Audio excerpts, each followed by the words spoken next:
오늘 말씀의 제목을 한번 따라해 보시겠습니까? 철든. 여러분, 철이 든다, 철을 들었다라는 말은 뭘까요? 철 들었습니다.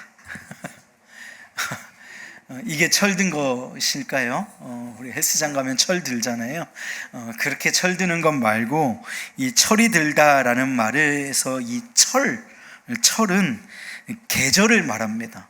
그래서 우리가 한철 장사한다라고 얘기하잖아요. 그때 철이고요. 제철 음식 할 때 철자입니다. 여름철, 겨울철 또는 김장철 할 때 그 철은 계절을 의미해요. 여러분, 우리나라는 사계절 중에 딱 한 철에만 결실이 있지요. 그 결실의 계절을 향해서 우리가 가고 있고, 지금 내리는 비가 그 가을이라고 하는 수확의 계절을 맞이하기 위한 비가 내리고 있다고 생각을 합니다. 여러분, 그래서 이 철이 들었다라고 하는 것은 결실의 계절이 왔다는 것을 의미하는 것입니다. 이 결실의 계절이 오면 벼는 익으면 고개를 숙이듯이 그 철이 들면 전에 보이지 않았던 것들이 보이고, 철이 들면 고개를 숙이는 성숙함이 그 안에 있다라는 것입니다. 여러분, 그런데 간혹 우리는 철이 없는 사람들을 마주합니다. 여러분, 우리는 그들을 뭐라고 부르지요? 철이 없다, 딱 정확하게 표현돼요. 철이 없다, 철부지. 들어보셨나요? 철부지, 이 철이 안 든 사람을 얘기하는 게 철부지라고 하는 것입니다. 여러분, 성경에서 철부지 하면 저는 딱 떠오르는 사람이 한 명 있습니다. 누구냐면 요셉입니다. 요셉이 굉장히 철부지 같은 모습이 있어요. 여러분, 성경에서 요셉이 처음 등장하는 성경 구절이 창세기 37장 2절 말씀입니다. 2절 말씀에 요셉이 처음 등장할 때 어떻게 등장하는지를 한번 보시면요, 이렇게 해요. 야곱의 족보는 이러하니라. 요셉이 이제 처음 등장하는 거예요. 요셉이 17세의 소년으로서, 17살의 소년인데 그의 형들과 함께 양을 치고 있어요. 근데 그의 아버지의 아내들 비라와 실바의 아들들과 더불어 함께 있었대요. 그러니까 형제들, 배다른 형제들하고 다 같이 있는 거예요. 그런데 그가 아버지에게 가서 그들의 잘못을 말했대요. 그러니까 뭐예요? 고자질한 거예요. 다 같이 있는데 아버지도 있고 그러니까 배다른 어머니도 있고, 배다른 어머니의 아들들, 형제들, 배다른 형제들도 다 같이 있는데 가서 아버지, 저 형들 양 안 치고 놀았대요. 아니면 거짓말했대요. 뭘로 일렀는지는 모르겠어요. 하여튼 아버지에게 그들이 잘못한 걸 고자질하는 거예요. 고자질쟁이로 요셉은 성경에 처음 등장합니다. 그 눈치 없는 고자질쟁이가 어느 날은 형들에게 가가지고 아버지 다 모셔놓고 자기가 꾼 꿈을 얘기합니다. 그 꿈의 내용은 어떤 거였어요? 형들과 아버지가 자신에게 절하더라 라는 것입니다. 여러분, 얼마나 철없는 모양이에요. 아버지나 어머니에게 가서 조용히 몰래 얘기를 하든지, 형들에게 얘기하고 싶으면 정말 가장 친밀하고 자기를 이해해 줄 만한 형에게 가서 몰래 조용하게 얘기하면 될 만한 일을 다 불러다 모아놓고 내가 꿈을 꿨는데요, 해와 달과 12별이 나에게 절하더이다. 여러분, 이 말은 뭐예요? 지금 우리가 너한테 절한다고? 지금 맨 꼴마리가 와서 나한테 절한다고? 이 말을 들은 형제들의 입장은, 그 황당함은 어떤 것이었을까 한번 생각을 해봅니다. 어떻게 이렇게 이야기할 수 있었을까? 철없기 때문입니다. 철부지였기 때문이에요. 여러분, 이 철없는 사람들, 철부지들의 특징은 뭐냐면 자기만 보인다는 것입니다. 주변에 사람들이 보이지 않는 거예요. 상대방이 보이지 않고, 상대방의 표정이 보이지 않는 거예요. 상대방의 상황이 보이지 않고, 이 철이 없는 요셉이 형제들의 마음이 보이지가 않는 것이죠. 이 철이 없는 것의 특징이 그런 것이라는 것입니다. 그러니 이 철없는 요셉이 이 이야기를 들은 아버지와 형제들의 마음을 헤아리는 것은 어불성설입니다. 불가능한 일에 가깝지요. 여러분, 철이 없으면 누구만 보인다고요? 나만 보인다고요. 잘 되면 어떤 내가 보일까요? 잘 되는 내가 보입니다. 나만 보여요. 내가 좀 어려워요. 그러면 어떻게 될까요? 어려운 나만 보입니다. 여러분, 철없는 요셉에게는 지금 형들이 보이지 않는 거예요. 생각해 보세요. 혼자 꽃가루를 입고 색동옷 혼자 입었다고 그러잖아요. 혼자 색동옷 입고 형들에게 가서 형들 나한테 절할 거야 이렇게 얘기한다고 생각을 해보세요. 여러분, 형들이 보이지 않는 거예요. 어머니 아버지가 보이지 않는 것입니다. 그냥 이 이쁜 옷 입고 자랑만 하기 바쁜 나만 보이는 것입니다. 여러분, 그런데 이 철부지인 요셉은 이후에 오랜 시간 동안 고통을 겪게 되지요. 우리가 잘 알고 있는 스토리라고 하더라도 그에게 닥친 고통은 참으로 가혹했습니다. 이런 스토리들이 있었을 거예요. 형들에게 그 시기함, 철없는 것 때문에 시기함을 받쳐서 우물, 구덩이에 빠지게 되고 형들에게 빠지게 되고 그걸로 인해서 애굽의 종으로 팔려가게 됩니다. 자, 밑으로 내려오셔야 돼요. 자, 그리고 나서 보디발 장군의 집에 들어가서 하나님께서 그와 함께 하심으로 말미암아 그 모든 재산을 관리하는 자의 자리에 들어가게 됩니다. 그런데 요셉이 조금 이렇게 마스크도 굉장히 좀 매혹적이었나 봐요. 그 보디발 장군의 아내가 유혹을 하게 되지요. 하나님 앞에 서 있는 요셉이었기 때문에 그 유혹을 이겨내지만 그 유혹을 이겨냄과 반대급부로 이 보디발 장군의 아내는 수치심을 느꼈을 거예요. 그러니까 보디발 장군의 아내는 요셉을 누명을 씌워서 결국은 요셉이 감옥에 갇히게 되는 과정까지를 우리는 짧게 이야기를 나누고 사진을 보면서 이야기를 나누었지만 그의 연속된 고통의 시간들이 지나갑니다. 여러분, 이 고난의 시간이 창세기 39장 말씀에 기록되어 있는데요, 이 39장 말씀에 4번이나 연속으로 반복돼서 기록되고 있는 말씀이 있어요. 그건 무엇이냐면 여호와께서 요셉과 함께 하셨다라는 것입니다. 제가 기록해서 가지고 왔는데요, 39장 이전에 여호와께서 요셉과 어떻게 하셨다? 함께 하셨다. 39장 3절에 보디발이 이건 보는 거예요. 보디발이 보기에 여호와께서 그와 함께 하심을 보게 되는 것입니다. 39장 21절에 옥에 갇혔는데도 여호와께서 요셉과 함께 하셨고 여호와께서 요셉과 함께 하심으로 말미암아 그 감옥에서도 굉장히 모범수였던 것 같아요. 하나님의 평강을 덧입게 되는 은혜를 누리게 됩니다. 놀라운 건 39장 이전에도 39장 이후에도 철부지였을 때도 후에 우리가 아는 대로 총리가 된 이후에도 성경에 하나님 여호와께서 요셉과 함께 하심으로 라는 말이 등장하지 않습니다. 그때도 함께 하셨겠지만 요셉의 고난 중에 여호와께서 그와 더욱 친밀하게 동행하시고 임마누엘 하심으로 말미암아 그를 돌보셨다고 믿습니다. 하나님께서 요셉이 노예일 때 그때도 함께 하심으로 요셉을 지키시고 붙드신 것이지요. 또 요셉이 억울한 누명을 쓰고 감옥에 갇혔을 때도 주께서 그와 함께 하사 그의 마음을 만지시고 위로하셨다고 우리는 믿습니다. 아무도 모르게 또 형제와 부모와 고향을 그리워하면서 흘린 요셉의 눈물을 주께서 그와 함께 하심으로 닦아주셨다고 또한 믿습니다. 여러분, 아무도 사랑해주지 않는 외톨이 같은 죄수 요셉을 여러분 하나님이 사랑하셨습니다.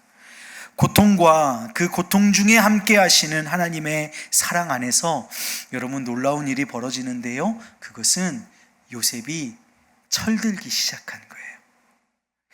요셉이 철들기 시작한 것입니다. 그리고 철이 드니까 자기만 보였던, 그래서 색동저고리 입고 형들 앞에서 형들이 나를 향해 절할 것이라고 말하던 요셉에게 이제는 형제들이 보이고 그들의 표정과 그들의 눈빛이 보이기 시작합니다. 훗날 여러 스토리를 거쳐서 애굽의 총리가 된 요셉이 형들에게 자신을 찾아온, 애굽의 곡식을 얻기 위해 찾아온 형제들에게 자신이 요셉을 밝히는 장면이 나옵니다. 그게 오늘 우리가 읽은 본문 말씀이에요. 그 밝히면서 형제들에게 자신을 드러내는 장면이 어느 한편으로는 조금 섬뜩합니다. 오늘 우리가 읽은 본문 말씀인데 4절 말씀을 한번 보시겠어요? 4절에서 이렇게 고백해요. 요셉이 형들에게 이르되 내게로 가까이 오소서. 그들이 가까이 가니 이르되 뭐라고요? 나는 당신들의 아우 요셉입니다. 그런데 그 앞에 그 뒤에 붙는 설명이 있어요. 그게 뭐예요?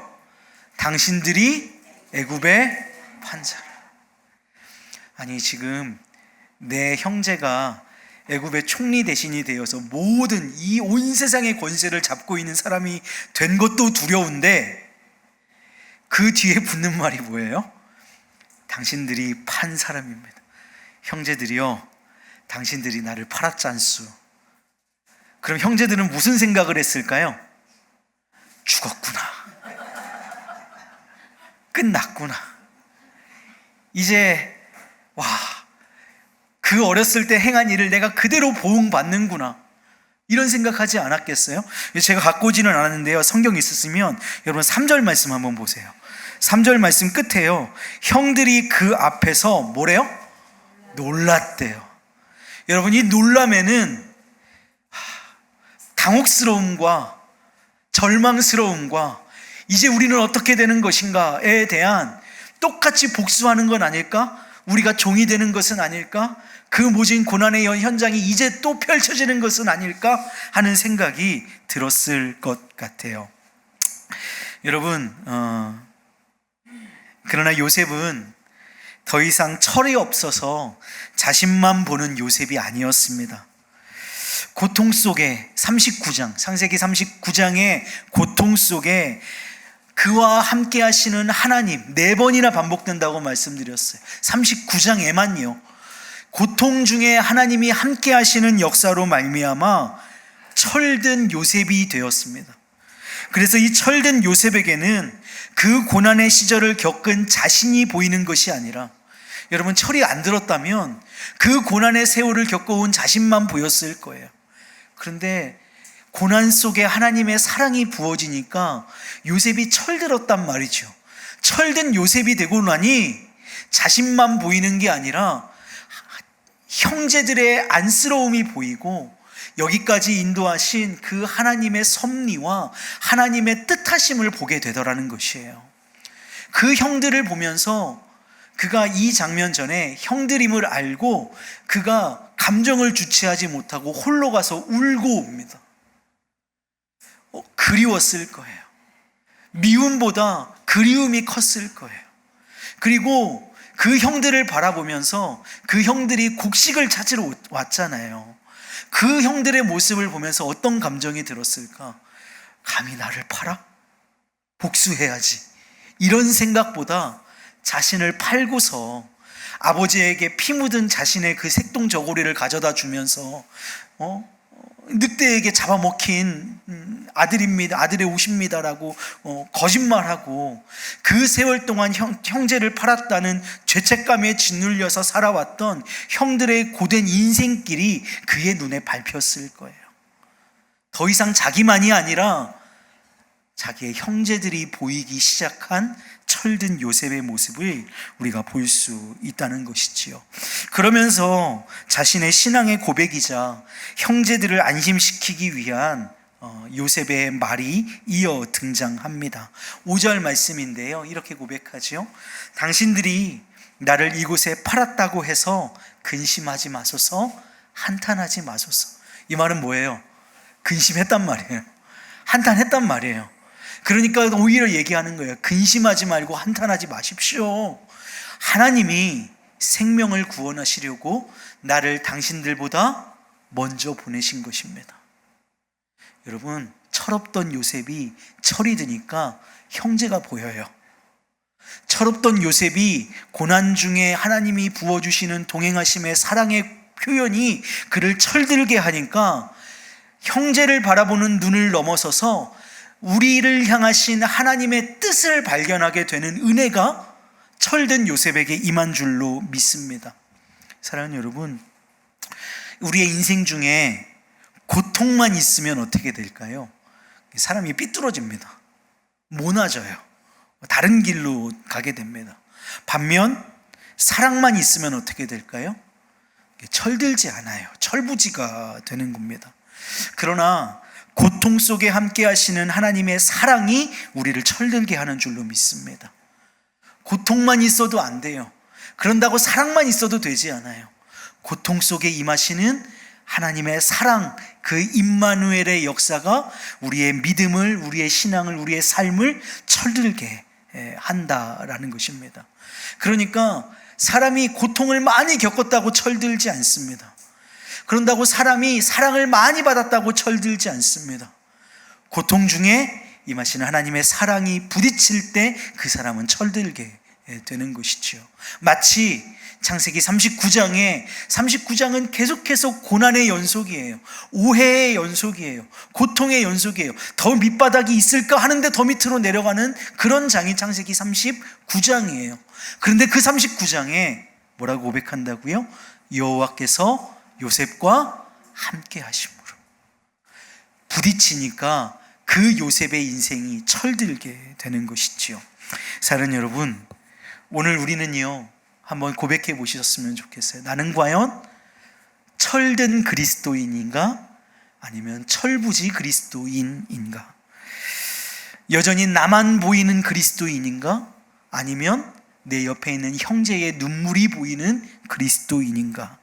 내 옆에 있는 믿음의 지체의 얼굴이, 표정이, 눈물이 보이는 그리스도인인가? 한번 우리를 점검해 볼 수 있기를 소망합니다.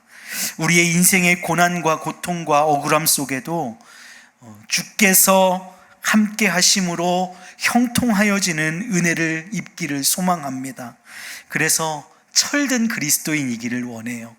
내 옆에 있는 사람의 눈물이 보이는 그리스도인, 믿음의 동역자들의 눈물을 닦아줄 수 있는 그리스도인, 옆에 있는 지체의 얼굴의 표정이 보이는 그리스도인. 그래서 결국은 그것을 넘어서서 우리를 향하신 하나님의 뜻을 알게 되는 그리스도인. 여러분, 성숙한 철든 우리 의왕중앙교회 믿음의 식구들 모두 되시기를 주님의 이름으로 축복합니다.